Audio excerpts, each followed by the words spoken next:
एक समय था हॉलीवुड में जब धाकर डॉन कोरलियोनी धौंस जमाए बैठे थे फिल्म गॉड फादर में। वहीं घरेलू बॉलीवुड में शोले के गब्बर सिंह ने अपने डायलॉग से दर्शकों को खूब चौंकाया। तेरा क्या होगा कालिया।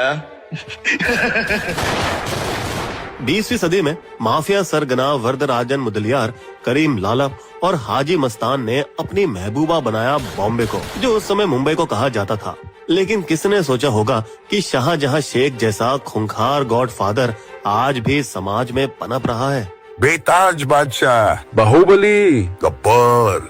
इतना हरामी था ये कि जब एनफोर्समेंट डायरेक्टर की एक टीम उसे गिरफ्तार करने गई पश्चिम बंगाल के दूर दराज संदेश खाली में, नदियों से घिरा 9 द्वीपों का एक समूह सुंदरवन डेल्टा के मुहाने पर, जो कि इतना एकांत में है कि वहां पहुंचने के लिए पहले एक हिलती डुलती नौका की सवारी करनी पड़ती है और फिर टुक टुक से जाना पड़ता है। वहां ईडी वालों को क्या पता था कि वे खतरनाक किंग कोबरा के गड्ढे में कदम रखने जा रहे हैं, क्योंकि उसके सैकड़ों गुर्कों ने उन्हें खतरनाक तरीके से घेरा, जो स्टील रॉड, लाठियों और ईंटों से लैस थे, और मार मार कर चोटिल करके उन्हें वापस गांव खदेड़ा। उनके वाहनों पर जोरदार हमला किया और उनकी सुरक्षा के लिए आई सीआरपीएफ टीम को भी बेरहमी से पीटा। बैकअप सुरक्षा के लिए बंगाल पुलिस को की गई उनकी कॉल भी ताज्जुब की बात है किसी ने उठाई नहीं। असल में 53 साल के शातिर बाहुबली को पहले ही खबर मिल गई थी और उसने ईडी के स्वागत का ऐसा इंतजाम किया, जबकि वो खुद कानून की गिरफ्त से फरार हो निकला। के मुताबिक शाहजहां शेख चुपके से बांग्लादेश बॉर्डर पार कर संदेश खली घुस आया था जब वो 25 से 23 साल का था, 1990 के दशक में। वही दूसरों का दावा है कि वो संदेश खाली में ही पला बड़ा और उसने रोडवेज बसों में कंडक्टर का काम किया अपना गुजारा चलाने के लिए। लेकिन उसे बेहतर भविष्य अपने चाचा मोस्लैम शेख का सहायक बनने में दिखा, जो कि सीपीआई के टिकट पर संदेश खाली के पंचायत प्रधान थे। अपने गठीले बदन और डेरे चलाने के लिए, लेकिन उसे बेहतर भविष्य अपने चाचा मोस्लैम शेख का सहायक बनने में दिखा, जो कि सीपीआई के टिकट पर संदेश खाली के पंचायत प्रधान थे। अपने गठीले बदन और डेयरिंग के दम पर चाचा का छोटा मोटा गुरका बन उसके नाम पर वहाँ के लोगों से पैसे वसूलने लगा। लेकिन 2011 के विधानसभा चुनाव में जब ममता की टीएमसी ने वामपंथी पार्टी का सफाया कर दिया, तो उसके 2 साल बाद 2013 में शाहजहां ममता के मंत्री ज्योति प्रिय मलिक की शरण में जाकर उनके लाडले सितारे बन गए, जिसने उसे बाहुबली बनाया, पार्टी की संदेश खाली यूनिट की कमान देकर और जिला परिषद का सदस्य बनाकर। दिलचस्प बात है कि पहले तो शाहजहां ने रॉबिन हुड जैसे लोकप्रियता पाने के लिए 200 जवान लड़कों को फोन, काम और बाइक देकर अपनी कोबरा गैंग बनाई, जो गैंग दिन ढल जाने के बाद इकट्ठा होकर बाइक स्टंट करती, जिसमें हमारे हट्टे कट्टे बाहुबली जानबूझकर अपनी शर्ट इतनी छोटी पहनते थे कि अंदर छिपे 3 घोड़े सारी जनता को दिखाई देती थी, और ये दिखावा करते थे कि वे लोगों के दुख सुख के साथी हैं, गाँव की शादियाँ और अंतिम संस्कार में शामिल होकर।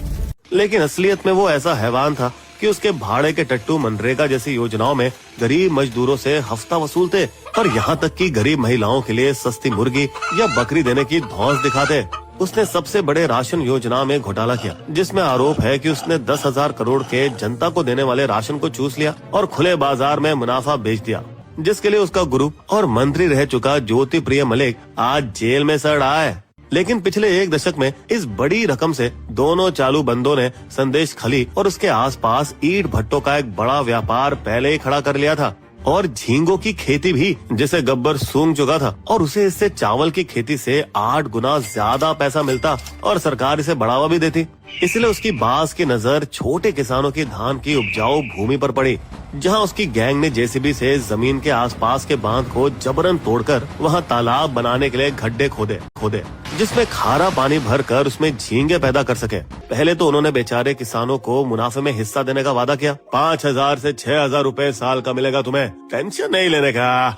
लेकिन फिर धोखा देते हुए गांव वालों को ठेंगा दिखाया। कब्जा की गई 200 बीघा जमीन के बदले कुछ न देकर वो उन्हें खाली हाथ भूखमरी के कगार पर ले गया। और जब अपने सरकारी बाप की ताकत से वो कर्मा अध्यक्ष यानी मत्स्य पालन और पशुपालन विभाग का अधिकारी बना, फिर गब्बर ने अपनी ताकत से गैर कानूनी इस्तेमाल से संदेश खाली का नक्शा ही चावल की खेती से जल पशु पालन में बदल दिया, जैसे जमीन उसके परिवार की जागीर हो। वो बाहुबली बादशाह बन गया, घमंड से इतना चूर कि उसने गांव के पास एक बाजार जबरन अपने नाम पर करवाया और बच्चों के एक छोटे से खेल के मैदान पर भी कब्जा किया। दिलचस्प है कि 1996 की अनिल कपूर की फिल्म लोफर में भी ऐसा ही हो चुका है, जहाँ एक गाँव का गुंडा बादशाह भी ऐसा ही करता था। जब छोटी मछली वाले किसान अपनी उपज बेचने आते तो उसके गुर के धमका के उन्हें मजबूर करते सत्ता वाली टीएमसी से जुड़े व्यापारी को कम कीमत पर माल बेचने के लिए।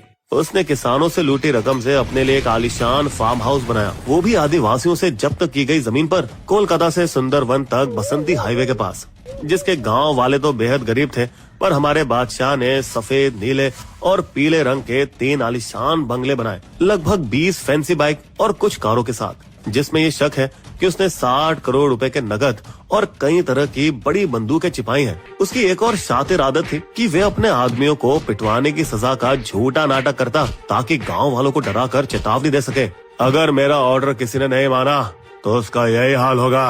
और उसका फैसला शाहजहां की अदालत में कानून था, जिसमें लाचार गांव वाले अपने झगड़ों को सुलझाने के वास्ते आने के लिए मजबूर थे, क्योंकि उसने पुलिस को उनकी बात न सुनने वाला निकम्मा बना दिया था।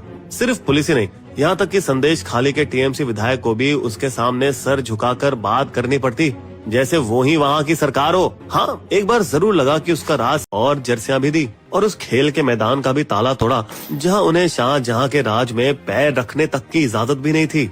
शाहजहां के उन 2 खास गुर्गों को भी गिरफ्तार किया जिन्होंने पहले गांव वालों को डराने की कोशिश की और महिलाओं के खिलाफ अपराध किए थे। टीएमसी द्वारा इन ठोस कदम से बौखलाई बीजेपी ने अपना सबसे ताकतवर हथियार खुद पीएम को तैयार किया, जो कि 1 मार्च को बंगाल में उतरे।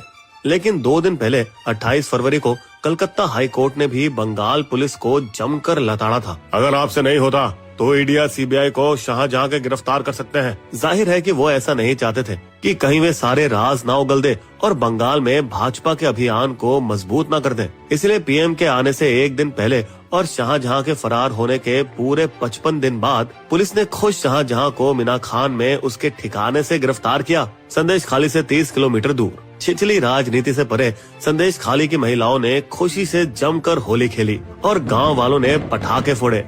फिर भी अदालत में पेशी के दिन शाहजहां एक वीआईपी की तरह पूरी हेगड़ी में आया, जबकि पुलिस वाले बेचारे नौकरों की तरह उसके पीछे चल रहे थे।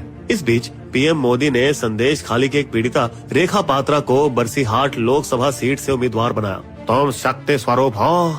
और कलकत्ता हाई कोर्ट ने शाहजहां को अपने पास जकड़े रखने की टीएमसी की चाल पर पानी फेर दिया, उसकी हिरासत सीबीआई को देकर, जिन्होंने उसका मुंह खुलवाने में 1 मिनट की देरी नहीं की। बता, कौन नेता तेरा बाप है?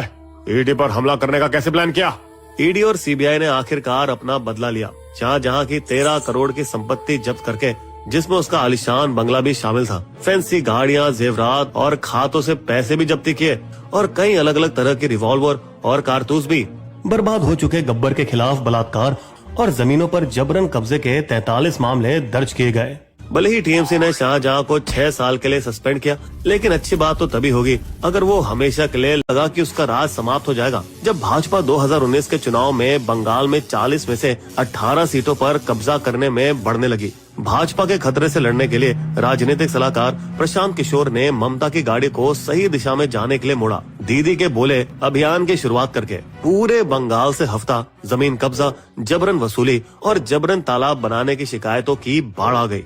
लेकिन हैरानी की बात ये हुई कि संदेश खाली से एक चूं तक नहीं निकली, ना ही किसी की हिम्मत थी ये सब पता लगाने की। शायद इसलिए क्योंकि गब्बर एक वोट मशीन था और उसके दबदबे ने जुलाई 2023 पंचायत चुनावों में टीएमसी को संदेश खाली की सभी 333 सीटें जीतने में मदद की। उसका खौफ इतना था कि कोई भी उसके उम्मीदवार के खिलाफ खड़ा नहीं होता, और अगर होता तो शाहजहां के गुंडे गांव वालों को भगाकर खुद सारे वोट डालते। लेकिन ये तब की बात थी। मौजूदा दौर में ईडी टीम के पिटकर वापस भागने और शाहजहां फरार होने के 1 महीने बाद, जब बाहुबली के 2 सबसे खास गुर्गों ने लोगों को धमकाया, टीएमसी का प्रोग्राम है मोदी सरकार के खिलाफ, क्या सबको आना है? नहीं तो सजा मिलेगी। तब तक पानी सर के ऊपर जा चुका था, डर निकल चुका था और पहली बार वहाँ के लोग बर्दाश्त करने के मूड में नहीं थे और उन्होंने उनके गुर्गों को उन्हीं की दवा का स्वाद चखा दिया, दौड़ा दौड़ा कर गाँव से बाहर खदेड़ कर धमकाते हुए, आज छोड़ेंगे नहीं तुम्हें, हमारा पैसा निकाल। शानदार बात यह हुई कि संदेश खली की महिलाओं का सैलाब झाड़ू और लाठियां लेकर सड़कों पर चक्का जाम करने के लिए बाहर आ गईं और शाहजहां के आतंक पर कार्रवाई न करने के खिलाफ पुलिस स्टेशन को घेर लिया। ये असाधारण बात थी क्योंकि ये वही महिलाएं थीं जिनका बाहुबली गैंग ने लगातार यौन शोषण किया था और जिसने इस मुद्दे को राष्ट्रीय सुर्खियों में ला दिया था। आरोप है कि महिलाओं को स्थानीय टीएमसी ऑफिस में बुलाया जाता, ज्यादातर देर रात शराब के नशे में धुत गुंडों द्वारा। तुम दोनों जवान लड़के यही रुको, बाकी अम्मा चलो घर निकला। अगर कोई महिला उन्हें मना करे या झटकाने